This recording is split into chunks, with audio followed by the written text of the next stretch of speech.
നമസ്കാരം, മലയാളി വാർത്തയിലേക്ക് സ്വാഗതം.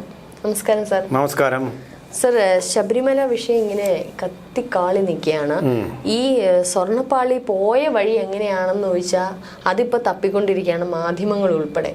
ഇത് എങ്ങോട്ട് പോയി എന്നുള്ളതാണ് ഒരു സംശയത്തിൽ നിൽക്കുന്നത്. കാരണം സ്വർണ്ണപ്പാളി ബാംഗ്ലൂരു കൊണ്ടുപോകുന്നു, അത് തിരിച്ചു കൊണ്ടുവന്നില്ല എന്ന് പറയുന്നത്, തിരിച്ചു കൊണ്ടുവന്നത് വേറെ ചെമ്പ് കലർത്തിയതാണെന്ന് പറയുന്നത്. പക്ഷേ ശരിക്കും വിജയ് മല്യ കൊടുത്ത ഒറിജിനൽ സ്വർണ്ണപ്പാളി എവിടെയെന്നൊരു ചോദ്യമുണ്ട്.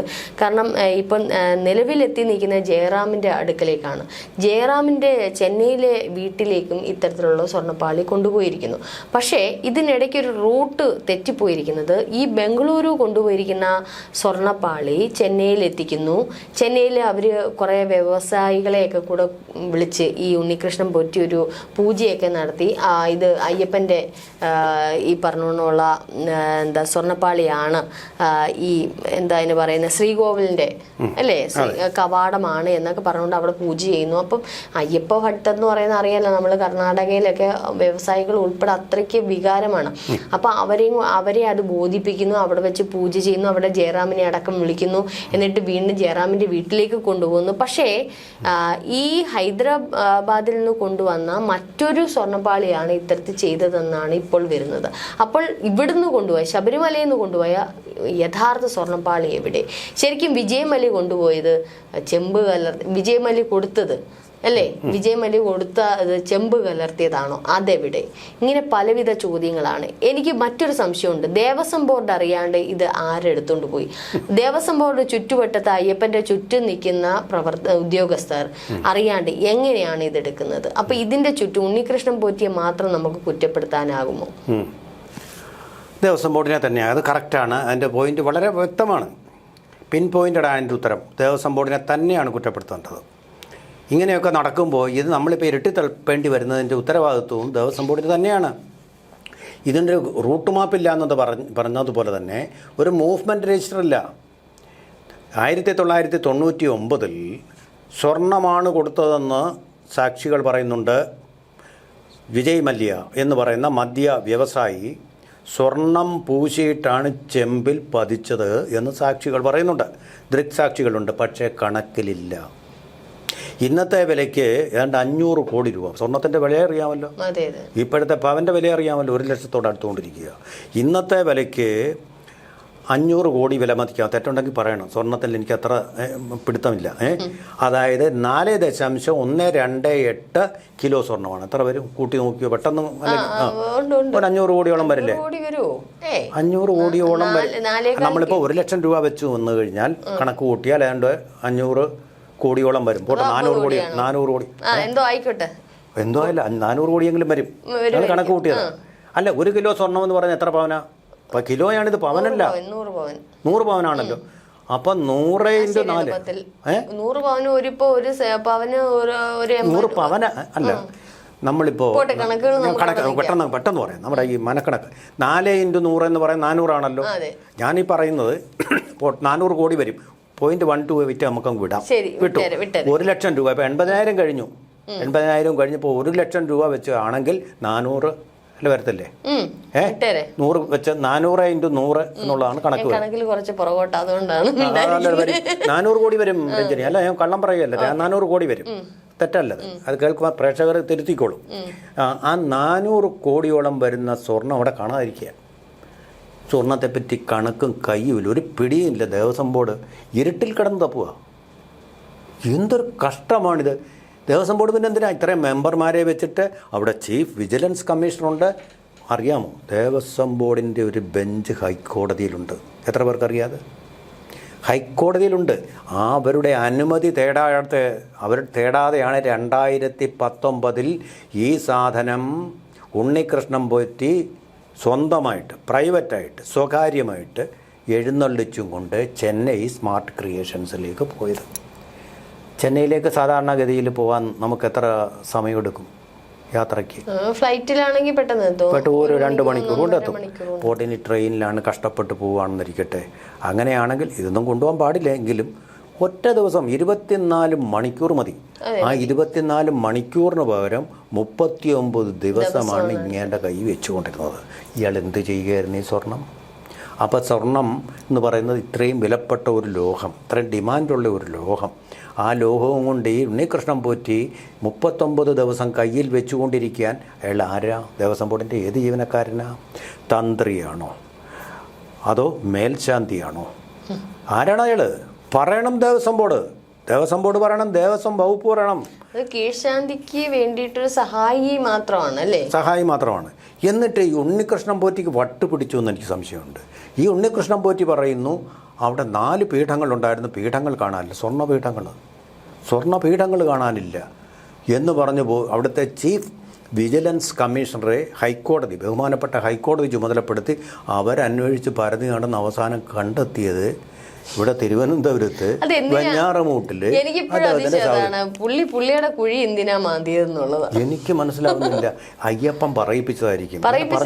അല്ല, ഇന്നിപ്പോ അദ്ദേഹത്തിന്റെ ബൈറ്റ് ഉണ്ടായിരുന്നു. ഇന്നിപ്പം അദ്ദേഹത്തിന്റെ വീട് ഇവിടെ ക്ലിമാനൂരോ വെഞ്ഞാറമൂട് ഇവിടെ എത്തിയിട്ടുണ്ട്. അപ്പൊ അദ്ദേഹത്തിന്റെ കാരേറ്റ് എന്ന് പറയുന്ന സ്ഥലത്ത്. അപ്പൊ അദ്ദേഹത്തിന്റെ ബൈറ്റ് എടുത്ത ചില മാധ്യമങ്ങളോട് പറഞ്ഞത് ഞാൻ തെളിയിക്കും എന്റെ സത്യം എന്നുള്ളതാണ്. വീണ്ടും അത് ആവർത്തിച്ച് പറയാണ്. മാധ്യമങ്ങളോട് മറുപടി പറയാൻ ഇയാൾക്കില്ല. പക്ഷെ ഇദ്ദേഹത്തിന് ഇതുവരെ ഈ രാഹുൽ മാങ്കൂട്ടത്തിന്റെ ഒക്കെ കേസ് വന്നപ്പോ ക്രൈംബ്രാഞ്ച് എവിടെയെല്ലാം പരത്തി എങ്ങനെയൊക്കെ ആൾക്കാരെ തപ്പി നടന്നു. KJ ഷൈൻ ടീച്ചറിന്റെ കേസ് വന്നപ്പം ഷാജഹാനെ ഉൾപ്പെടെ രായ്ക്ക് രാമാനുമല്ലേ മണിക്കൂറുകൾക്കകമാണ് തുരത്തിയെടുത്തോണ്ട്. പക്ഷേ ഉണ്ണികൃഷ്ണൻ പോറ്റിയെ മാത്രം പിടികൂടാ ഇത്ര വൈക്ലബ്യം എന്താണ്? എന്തുകൊണ്ടാണ് ഇത്തരത്തിലൊക്കെ ചോദ്യം ചെയ്യൽ മാത്രം? രഞ്ജിനി പറഞ്ഞപ്പോൾ എനിക്ക് ഓർമ്മ വരുന്നത്, പണ്ടൊക്കെ കുട നന്നാക്കാൻ വേണ്ടി ആൾക്കാർ തലയിൽ ഇങ്ങനെ പഴയ കുടകളും വെച്ചുകൊണ്ട് കുട നന്നാക്കാനുണ്ടോ കുടാ എന്നും പറഞ്ഞ് നടക്കുമായിരുന്നു. എന്ന് പറയുന്നു പീഡനം ചെയ്യപ്പെട്ടവരുണ്ടോ എന്നും പറഞ്ഞ് പോലീസ് നടക്കുക നാട് നീളെ. ഒരൊറ്റ പരാതി കിട്ടിയിട്ടില്ല. പാവം രാഹുൽ മാങ്കൂട്ടം. അത് നമ്മുടെ വിഷയം അതല്ല. അതുകൊണ്ട് നമുക്കതിൽ അയ്യപ്പൻ്റെ കാര്യമാണ് ഈ കാര്യത്തിൽ. ഇതിനിടയ്ക്ക് അതൊന്നും പറയാൻ പാടില്ല. ശരി, പറയൂ. അപ്പോൾ ഇത്തരത്തില് ഉണ്ണികൃഷ്ണൻ പോറ്റിയുടെ നേർക്ക് വലിയ ശക്തമായിട്ടുള്ള ഒരു ഇതൊന്നും നമുക്ക് കാണാൻ സാധിക്കില്ല. മാത്രമല്ല ജി സുധാകരൻ പറഞ്ഞിട്ടുള്ള ചില കാര്യങ്ങളുണ്ട്. അദ്ദേഹത്തിന്റെ കാലഘട്ടത്തിൽ ഇത്തരത്തിലുള്ള കള്ളത്തരങ്ങളൊന്നും ദേവസ്വം ബോർഡ് നടത്തിയിട്ടില്ല, അല്ലെങ്കിൽ കണ്ടുപിടിക്കപ്പെട്ടിട്ടില്ല. ഇങ്ങനെ സ്വർണ്ണപ്പാളികൾ പോയിട്ടില്ല, നഷ്ടപ്പെട്ടിട്ടില്ല. മാത്രമല്ല ചില കാര്യങ്ങളും കൂടി അദ്ദേഹം പറയാതെ പറയുന്നുണ്ട്. 2019 അദ്ദേഹത്തിന് 3.5 വർഷക്കാലം അദ്ദേഹത്തിന് ഭരിച്ചിട്ട് പിന്നീട് എന്തുകൊണ്ട് മാറ്റി എന്നുള്ളൊരു ചോദ്യം വരുന്നുണ്ട്. അയ്യപ്പനെ പോലും സുരക്ഷിതമാക്കി വെക്കുന്നത് രാഷ്ട്രീയ എന്ന ഉപരിമണ്ഡലമാണെന്ന് അദ്ദേഹം വ്യക്തമായി പറയുന്നുണ്ട്. അപ്പം ശരിക്കും അയ്യപ്പനെ സംരക്ഷിക്കേണ്ടത് രാഷ്ട്രീയമാണ് എന്ന് അദ്ദേഹം പറയാതെ പറയുമ്പോൾ വാസവനെ തന്നെയാണ് പറയുന്നത്. ഇപ്പോഴത്തെ ദേവസ്വം മന്ത്രി VN വാസവനെ തന്നെയാണ് പറയുന്നത്. മുമ്പ് ഭരിച്ചിരുന്ന ദേവസ്വം മന്ത്രിമാരെയും പറയുന്നുണ്ട്. ഇത് സ്ഥിരമായിട്ട് ഏറെ വർഷങ്ങളായിട്ട് CPMന്റെ കൈകളിൽ തന്നെ, വേറെ അങ്ങോട്ടും പോയിട്ടില്ല.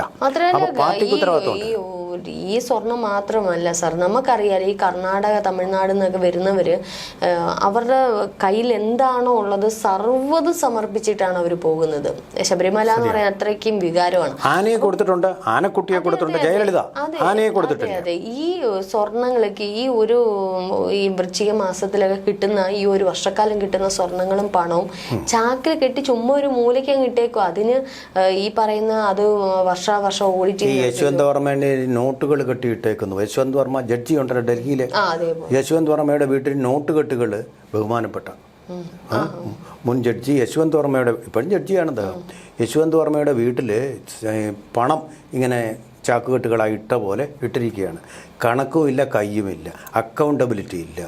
എന്നിട്ട് പറയാം ശബരിമല വികസനത്തിന് വേണ്ടുന്ന ഫണ്ട് സർക്കാർ കൊടുക്കേണ്ടുന്ന ആവശ്യകതയാണ്.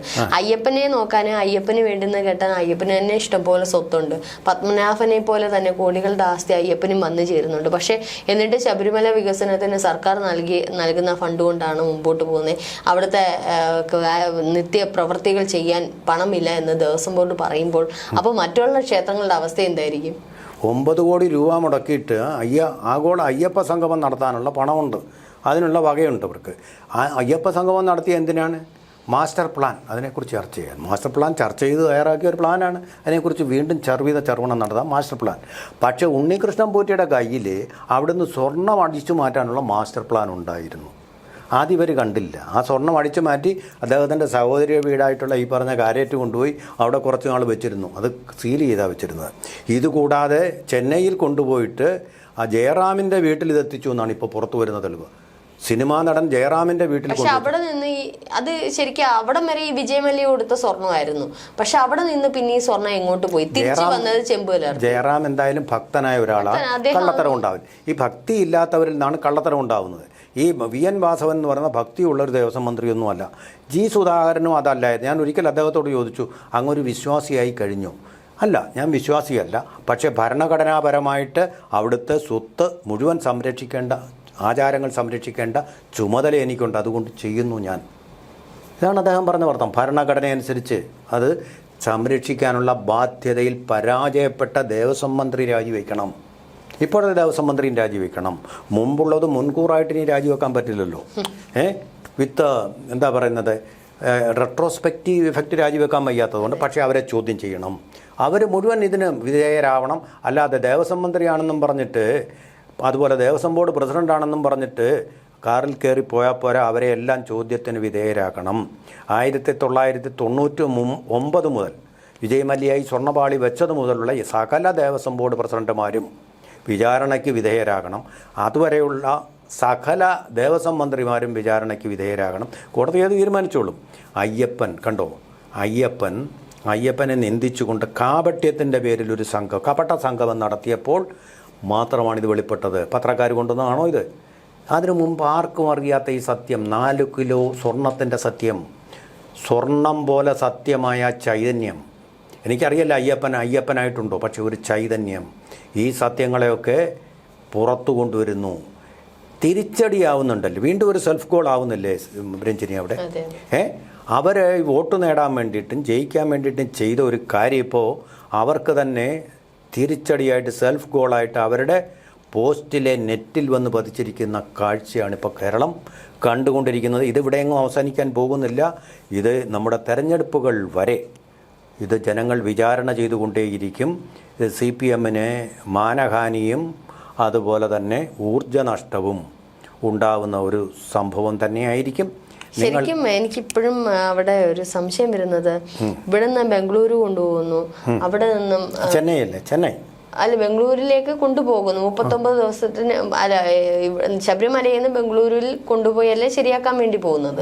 പക്ഷെ അവിടെ നിന്നും ഈ പറഞ്ഞോണം ചെന്നൈയിലേക്ക്. പക്ഷേ ഇവിടെ ഇവരോട് ഈ പറഞ്ഞതുപോലെ ഹൈദരാബാദിൽ നിന്നുള്ള പകരത്തിനുള്ള ഒരു പാളി നിർമ്മിച്ചാണ് ഇവര് ഈ പറഞ്ഞോണം പൂജ ചെയ്തിരിക്കുന്നത്, ഈ ജയറാമിന് ഉൾപ്പെടെയുള്ള വീട്ടിൽ. അപ്പൊ ഇവരൊരു സംഘത്തിന്റെ അടുത്ത്, അത് എവിടെയാണെന്ന് അറിഞ്ഞുകൊണ്ട് സാർ പറഞ്ഞത്, ഏതോ ഒരു അടുത്ത് ഇത്തരത്തിലുള്ളൊരു കുറെ വ്യവസായികളെയൊക്കെ വെച്ച് പൂജ ചെയ്തിരുന്നു. അവിടെ വരെ ഇത് വിജയ് മല്യയുടെ സ്വർണ്ണമാണ്. പക്ഷെ അവിടെ നിന്ന് ഇത് എങ്ങോട്ട് പോയെന്നുള്ള അറിഞ്ഞു. പക്ഷെ എനിക്കൊന്നും ജയറാമിന്റെ വീട്ടിൽ പോയത് എന്തായാലും ഹൈദരാബാദിൽ നിന്ന് കൊണ്ടുവന്ന പാളിയും കാണാൻ ഒരു സംശയത്തിന്റെ ആനുകൂല്യം നൽകുക. ഇപ്പൊ കാരണം വിജയ് മല്യ കേസിൽപ്പെട്ടിട്ട് ലണ്ടനിൽ ഇപ്പോൾ രോഗശയ്യയിലാണ്. ഒരു പക്ഷേ അയ്യപ്പൻ്റെ മുമ്പിൽ കള്ളം കാണിച്ചുകൊണ്ടാണോ നമ്മൾ വിജയ് മല്യയുടെ പക്ഷമൊന്നുമല്ല. പക്ഷെ കാണിക്കയായിട്ട് അർപ്പിച്ച ഒരു വസ്തു, അതിൻ്റെ പേരിലുള്ള ശരിയായ കണക്ക്, അക്കൗണ്ടബിലിറ്റി ഇല്ലാതാക്കിയ നമ്മൾ ഈ കാട്ടിൽ കൂടി ഇങ്ങനെ അയ്യപ്പന്മാർ വഴി, പുല്ലുമേട് വഴി, ഇങ്ങനെ കാട്ടിൽ കൂടി ഒറ്റയടി പാതകളിൽ കൂടി പോകുന്ന പോലെ, അല്ലെങ്കിൽ പഞ്ചവം കാട്ടിൽ അനന്തപത്മനാഭൻ സഞ്ചരിച്ചതുപോലെ സഞ്ചരിക്കേണ്ട കാര്യമില്ലല്ലോ. ഇതൊരു പേപ്പറിൽ ഇൻ വെയിറ്റ് ആൻഡ് കമ്പ്യൂട്ടറിലൊക്കെ ഹാർഡ് ഡിസ്കിൽ ഇത് കോപ്പി ചെയ്ത് വെക്കാവുന്ന റൂട്ട്. ഇത് അല്ലെങ്കിൽ ഒരു അക്കൗണ്ട് കണക്ക് വേണ്ടേ? 30 രൂപയുടെ ഒരു രജിസ്റ്റർ വാങ്ങിച്ച് ഇത് എങ്ങോട്ടൊക്കെയാ പോയെന്ന് വേണ്ടേ? ഇപ്പോൾ ഒരാൾക്ക് മറ്റൊരാളെ കാണിക്കാൻ വേണ്ടിയിട്ടൊന്നും ഇങ്ങനെ കൊണ്ടുവന്ന് അയ്യപ്പന് കൊടുക്കണ്ടല്ലോ. പലരും മാലയൊക്കെ ഊരി അങ്ങ് ഇടുകയാണ് ചെയ്യുന്നത്. അതൊക്കെ പക്ഷെ അതിനപ്പുറം ഇത്തരത്തിലുള്ള കോടികളുടെ സംഗതികളൊക്കെ ഒരു ക്ഷേത്രത്തിന് ഒരു ഭട്ടൻ കൊടുക്കുമ്പോൾ തീർച്ചയായിട്ടും അത് അവരപ്പോഴേ എടുത്ത് അതിന്റെ കണക്കുകൾ, അതിന്റെ വെയിറ്റ് എല്ലാം എടുത്ത് രജിസ്റ്റർ ചെയ്യും. അപ്പൊ അന്ന് പോലും രജിസ്റ്റർ ചെയ്ത് വെച്ച ചെമ്പെന്ന് പറഞ്ഞുകൊണ്ടാന്ന് തോന്നുന്നു രജിസ്റ്റർ ചെയ്ത് വെച്ചേക്കുന്നത് അല്ലേ? അപ്പൊ അന്നേ മുക്കി കാണുമായിരിക്കും. അല്ല, കണക്കേ ഇല്ല, ചെമ്പാണോ പൊന്നാണോ യാതൊന്നുമില്ല അല്ലേ? അപ്പൊ പക്ഷെ വിജയ് മല്യ ശരിക്കും കൊടുത്ത ഗോൾഡ് പ്ലേറ്റ് തന്നെയായിരുന്നു അത്. ഈ പറഞ്ഞ ചെമ്പ് പൂശിയതല്ല, അങ്ങനെ വഴിയുള്ളൂ. കാരണം അന്നത്തെ കാലത്ത് അദ്ദേഹത്തിന് ഇത്രയും പണമൊന്നും ഒരു പ്രശ്നമുള്ള കാര്യം. സ്വർണത്തിന് ഇത്രയും വിലയില്ല. വിലയില്ല. അപ്പൊ അത്രത്തോളം അത്രയും ചെയ്തത് പിന്നീട് അതിന്റെ കളർ മങ്ങി എന്നൊക്കെ പറയുമ്പോൾ കളർ മങ്ങിയിട്ട് അതിനെ കളർ ആക്കാൻ കൊണ്ടുപോകുന്നു എന്താണെന്നുള്ള ഒന്നും എന്തായാലും. അയ്യപ്പ ചരിതം വായിച്ചിട്ടുണ്ടല്ലോ, അതിലെവിടെങ്കിലും അയ്യപ്പന് ഈ സ്വർണത്തെ ചെമ്പാക്കി മാറ്റാനുള്ള കഴിവുണ്ടെന്ന് പറയും ഇല്ലല്ലോ. അപ്പൊ തീർച്ചയായിട്ടും ഒരു ആൽക്കമി അവിടെ നടന്നിട്ടില്ല. അയ്യപ്പനൊരു ആൽക്കമിസ്റ്റും അല്ല. ഇത് കള്ളത്തരമാണ്. ഇത് കള്ളത്തരമാണ് ശ്രീരഞ്ജനി. ഈ കള്ളത്തരത്തിൻ്റെ ഉപജ്ഞാതാവിനെ കണ്ടെത്തുക തന്നെ വേണം, ചോദ്യം ചെയ്ത്. ഇത് രജിസ്റ്റർ സൂക്ഷിക്കാതെ ഇത്രയും കൺഫ്യൂഷൻ ഉണ്ടാക്കുന്ന ഈ ദേവസ്വം ബോർഡ്. കൃഷ്ണൻ പോറ്റിയടുത്ത് അധികം വലിയ ചോദ്യം ചെയ്യലൊന്നും നടക്കത്തില്ല. കാരണം അദ്ദേഹം ആദ്യമേ പറഞ്ഞിട്ടുണ്ട് അങ്ങനെയാണെങ്കിൽ പലതും ഞാൻ പുറത്തു വിടുമെന്നുള്ളത്. മാത്രമല്ല ഇദ്ദേഹത്തിന് ഇടയ്ക്ക് ഒരു തന്ത്രി പുറത്താക്കിയത് ചില ഉദ്യോഗസ്ഥരുടെയും രാഷ്ട്രീയക്കാരുടെയൊക്കെ ഇടപെടലിലൂടെയാണ് ഇദ്ദേഹം തിരിച്ച് ശബരിമലയിൽ എത്തിയത്. അപ്പൊ ഇദ്ദേഹത്തിന്